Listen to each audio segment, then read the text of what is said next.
Nah,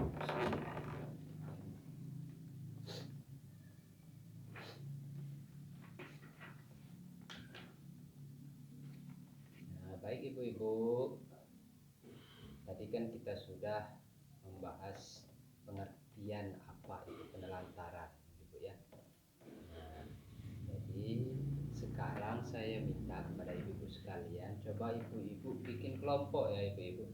Bikin kelompok kira-kira 5 atau 7 orang satu kelompoknya ibu-ibu ya.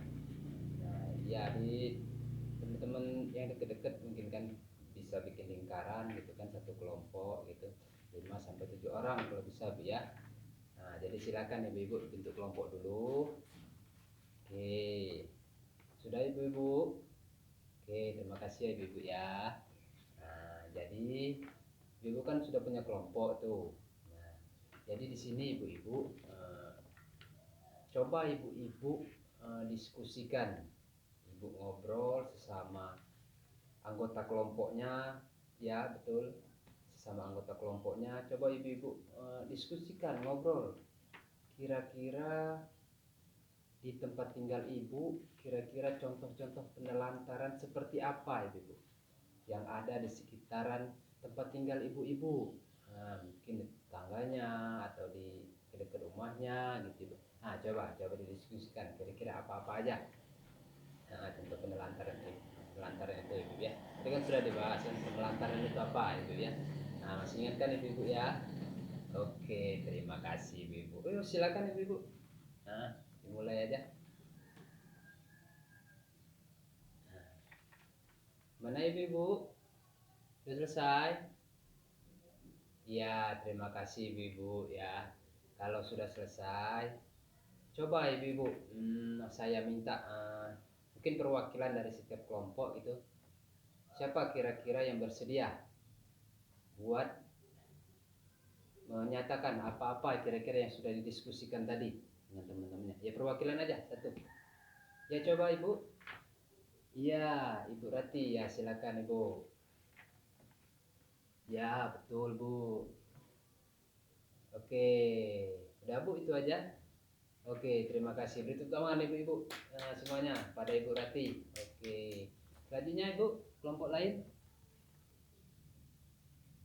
Oke, ya, betul ibu-ibu. Ya, tepuk tangan lagi, sekali lagi.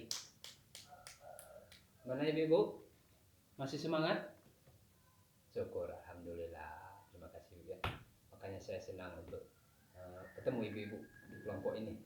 Semangatnya itu luar biasa sekali ibu-ibu ya. Pertahankan itu ibu-ibu ya.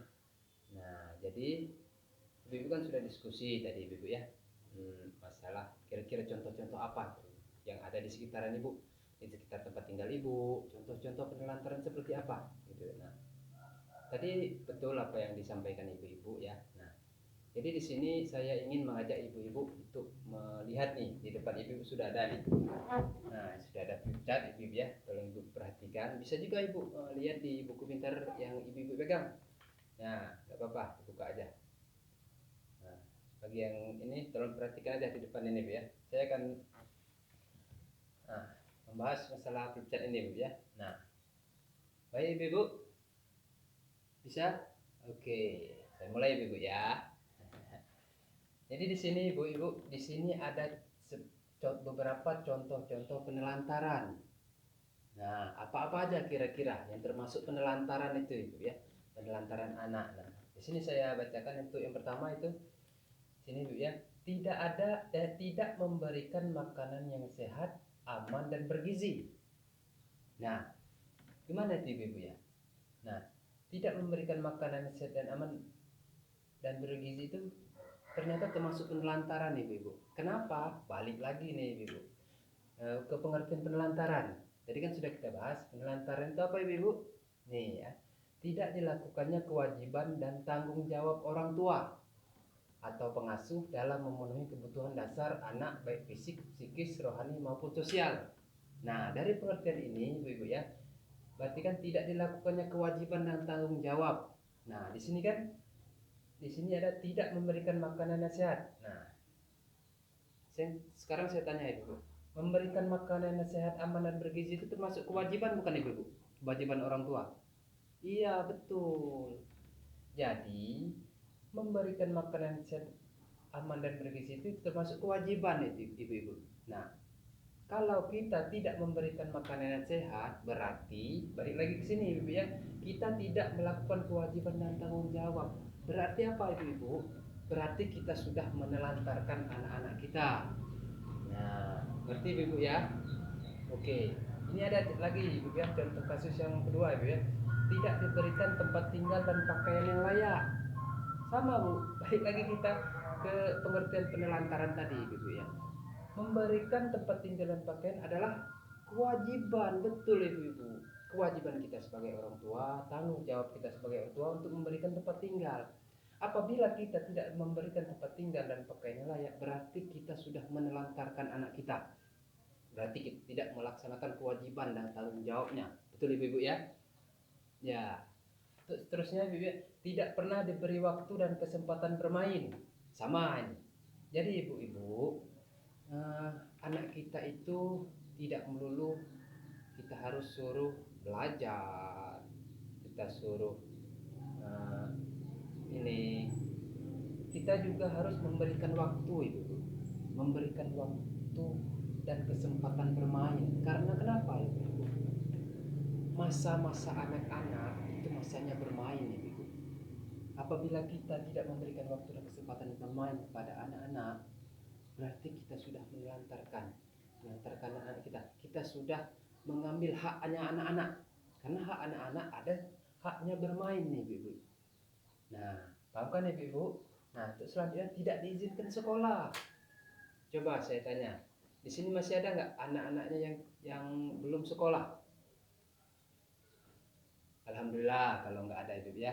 Nah, berarti ibu sudah melaksanakan kewajibannya. Berarti ibu tidak menelantarkan anaknya. Untuk yang selanjutnya ibu tidak melakukan imunisasi terhadap anak. Nah ini sama bu. Dan ini yang kedua tidak ke posyandu untuk menimbang berat dan ukur tinggi badan. Nah sama ibu.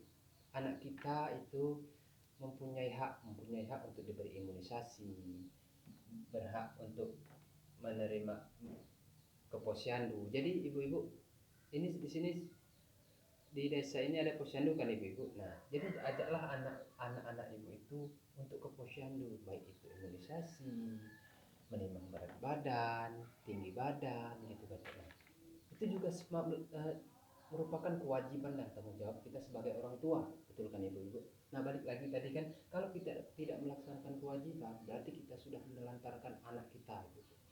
Nah, itu selanjutnya ibu ya, tidak dibawa berobat ke puskesmas atau layanan kesehatan lain ketika anak sakit. Nah, jadi ibu-ibu ada kalanya mungkin pasti ada kalanya anak-anak kita itu sakit ibu-ibu ya. Nah, jadi di sini ibu-ibu kewajiban kita sebagai orang tua untuk membawa anak kita berobat ibu-ibu. Berobat ke puskesmas atau ke fasilitas yang lain gitu kan, seperti ke bidan, ke dokter gitu kan. Nah itu merupakan kewajiban kita ibu. Jangan sampai anak kita sakit kita diamkan saja gitu kan. Anak berlarut-larut sakit, nah mereka akan bertambah sakit ibu ya. Nah, jadi kan ini sekarang ibu kan sudah punya BPJS tuh JKN, nah bisa dimanfaatkan ini ibu. Nah terus selanjutnya ibu ya, tidak mendukung pendidikan anak, sama seperti tadi tidak diizinkan sekolah. Kalau anak-anak sudah sekolah kita harus support, kita harus dukung masalah pendidikan anak. Nah, selanjutnya tidak memberikan kasih sayang. Nah ya pasti di sini ibu sayang semua kan sama anak-anaknya. Nah, kita berikan kasih sayang sesibuk-sibuk apa kita gitu kan. Dalam bekerja kita harus sisihkan waktu untuk memberikan kasih sayang. Sama juga dengan yang selanjutnya, tidak memberikan perhatian, sama bu. Sesibuk-sibuk apa baiknya kita perhatikan anak-anak kita agar maaf ibu ya. Nah, selanjutnya ibu tidak mendengarkan pendapat anak. Nah ini salah satunya ibu-ibu ya. Jadi anak-anak perlu kita bimbing ibu ya, perlu kita gali apa yang disukai anak-anak. Kita menampung pendapatnya itu. Belum tentu apa yang kita inginkan sesuai dengan kehendak anak-anak kita. Jadi hargailah pendapat mereka. Itu yang selanjutnya Ibu, tidak memberikan kesempatan beribadah. Untuk beribadah Ibu ya, lakukanlah dari kecil Ibu. Biasakanlah anak-anak kita untuk beribadah. Itu pun merupakan kewajiban kita sebagai orang tua Ibu ya. Tidak mengenalkan nilai-nilai baik dan buruk. Nah, jadi kita harus mengajarkan kepada anak-anak kita itu hal-hal yang baik, mana hal-hal yang baik, mana hal-hal yang buruk kan. Nah, agar anak kita tahu, oh ini baik, oh ini buruk, berarti kita kalau buruk berarti saya nggak boleh begitu. Nah, itu Ibu ya. Itu pun termasuk penelantaran kalau kita tidak memberikan untuk mengenalkan nilai-nilai baik dan buruk Ibu ya.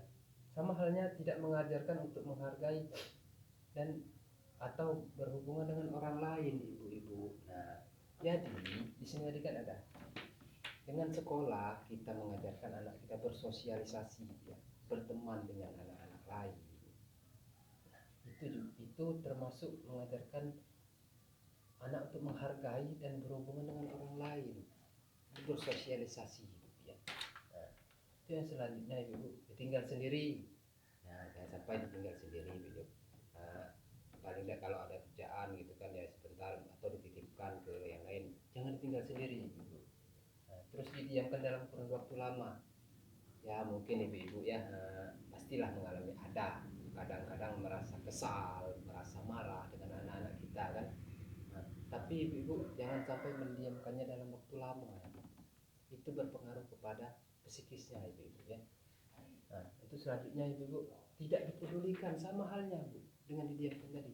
Anak kita mau apa, pokoknya kita sibuk sendiri aja, kita tidak kita pedulikan kan gitu kan, karena saking sibuknya kita tadi kan, sehingga tidak kita pedulikan anak kita tadi. Nah, jadi itu juga termasuk penelantaran ibu-ibu ya. Nah, dan lain-lain, banyak contoh lain penelantaran itu ibu ya. Nah, mungkin sampai di sini paham ibu-ibu. Ada yang ditanyakan mungkin? Ya, kalau tidak ada ibu-ibu. Nah, setelah mengetahui contoh-contoh penelantaran tadi ibu-ibu, kira-kira apa akibatnya kalau kita menelantarkan anak? Kira-kira ayo, siapa yang bisa jawab? Ya, Ibu, silakan Ibu. Ibu Wati ya. Oke, terima kasih Ibu. Iya, betul Ibu-ibu. Nah, jadi di sini Ibu-ibu, saya akan menjelaskan apa sih akibatnya kalau kita menelantarkan anak-anak kita. Seperti yang sudah kita bahas tadi kan. Nah, di sini saya punya flipchart lagi Ibu-ibu ya. Mohon diperhatikan, di sini akan saya bacakan. Ini ada akibat penelantaran Ibu ya. Ibu yang di belakang kelihatan? Ya. Ini Bu ya. Akibat dari kita penelantaran tersebut, yang pertama itulah putus sekolah Ibu. Nah, kalau kita menelantarkan anak, balik lagi ke contoh-contoh tadi. Kalau kita tidak mengizinkan anak kita sekolah, anak kita bisa putus sekolah Ibu. Kita harus support pendidikannya Ibu. Nah, agar anak kita tidak putus sekolah. Jadi selanjutnya kurang gizi. Nah, kembali lagi dari kewajiban kita kan memberi makan anak yang bergizi kan. Nah, itu yang pertama kan, memberikan makanan yang sehat, aman dan bergizi. Nah, kalau kita tidak memberikan anak kita makanan yang sehat, maka anak kita akan mengalami yang namanya kurang gizi gitu ya. Nah, kalau kita kurang gizi berpengaruh kepada pendidikannya gitu, sekolahnya gitu kan, tumbuh kembangnya gitu ya. Nah, terus yang selanjutnya celaka, luka atau sakit. Nah, itu tadi kalau kita tidak pedulikan, kita tinggal sendiri, anak-anak kita bisa celaka, luka atau sakit. Nah, sama halnya ini bisa juga digigit binatang ibu-ibu ya. Nah, kalau kita tidak memperhatikan anak-anak kita biarkan dia main sendirian gitu kan, apalagi di luar gitu kan. Anak kita bisa digigit binatang, jangan sampai ibu-ibu ya. Nah, terus selanjutnya sering ketakutan dan tidak berani. Nah, sini tadi Bu ya, seperti contoh tadi, di sini ada ditinggal sendiri, tidak mengajarkan untuk menghargai dan berhubungan dengan orang lain. Nah, kalau kita tidak mengajarkan anak-anak kita bersosialisasi, berteman dengan anak-anak lain, maka anak kita akan merasa sering ketakutan, tidak berani untuk menghadapi orang lain gitu ya. Nah, selanjutnya kemampuan berbahasa yang rendah sama. Kalau kita tidak biasakan mereka bersosialisasi, jadi bahasa mereka itu, kemampuan bahasa mereka itu rendah gitu. Nah, jadi mereka agak sulit berbicara gitu ya. Nah, itu selanjutnya anak merasa tidak aman, sama tadi ya, ibu ya, susah bergaul. Nah, sama ibu, kalau kita tidak biasakan mereka bergaul, mereka kedepannya nanti akan susah bergaul, terus mengalami masalah penyesuaian diri pada masa yang akan datang, sama seperti yang tadi gitu ya. Nah, itu selanjutnya ibu, kira-kira gimana sih cara mengatasi penelantaran tersebut? Bagaimana kita mengatasi agar kita tidak menelantarkan anak-anak kita? Di sini ada ibu ya. Yang pertama itu memenuhi kebutuhan dasar anak. Nah, yaitu seperti kasih sayang, sandang, pangan, papan. Terus meluangkan waktu untuk bersama anak. Nah, harus kita luangkan waktu, sesibuk-sibuk apa kita kan, kita harus luangkan waktu untuk anak-anak kita ya. Berbagi tugas dalam mengasuh anak. Nah, balik lagi ke pertemuan kita sebelum-sebelumnya kan ibu, pola pengasuhan anak kan. Jadi kita harus kerjasama antara istri dan suami, kita harus bekerja sama ibu dalam mengasuh anak. Nah, di sini juga itu merupakan salah satu pencegahan masalah penelantaran ibu ya. Terus mendidik anak tentang apa yang boleh dan tidak boleh. Nah, itu tadi ya bu ya, sudah dijelaskan. Memperhatikan pergaulan anak, terus memperhatikan perkembangan anak, menitipkan anak ke keluarga atau kerabat yang dapat dipercaya saat orang tua tidak berada. Nah, jadi ibu-ibu, pada saat kita pergi meninggalkan anak-anak kita sendirian di rumah, ada baiknya ibu-ibu kita titipkan kepada orang tua kita, kepada saudara, agar mereka tidak sendirian ibu-ibu.